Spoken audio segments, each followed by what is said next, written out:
Tunisia has gone from being the poster child of the Arab Spring to jailing some of the people who fought for that democracy. 14 years after mass protests toppled a dictator, many of the country's opposition figures are now trading parliament seats and TV studio appearances for prison cells. Police have arrested Ayashi Hamami, a prominent opposition politician, lawyer, and former minister, to force him to start serving a 5-year prison sentence for conspiracy against state security. His detention follows an appeals court decision that upheld or increased heavy prison terms for dozens of government critics in what's known as the conspiracy case, a sweeping file that lumps together secular opponents and Islamists under the same charges. Those sentences range from several years to more than 4 decades and targets roughly 3 dozen opposition figures and activists.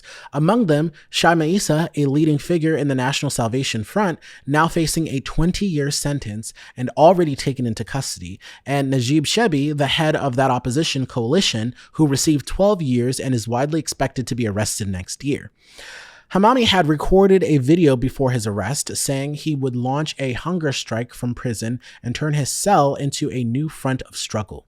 Rights groups say that's exactly what this case is about. Not terrorism or coup, but silencing peaceful critics of President Kais Saied and sending a message that anyone who organizes against him can be branded a security threat. Amnesty International and other legal watchdogs have called the proceedings a quote, travesty of justice, pointing to trials held under terrorism procedures, hearings where defendants were not properly present, and a pattern of targeting defense lawyers themselves. They argue the charges of conspiracy against state security and belonging to a terrorist group are being used as catch-all tools against the political opposition. Saied, who grabbed extraordinary powers in 2021, rewrote the Constitution and has been ruling largely by decree, insists the courts are independent and that he is simply enforcing the law. But the pattern is hard to ignore. Opposition politicians, journalists, judges, and union leaders have all faced arrest, travel bans, or prosecution since his power grab, while parliament has been reduced to a rubber stamp.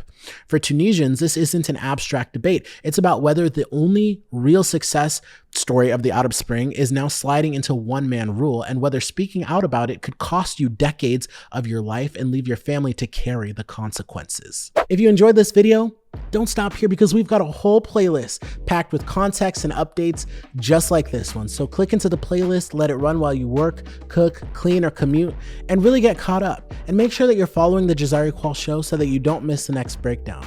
Hit follow, tap subscribe, and stay plugged in.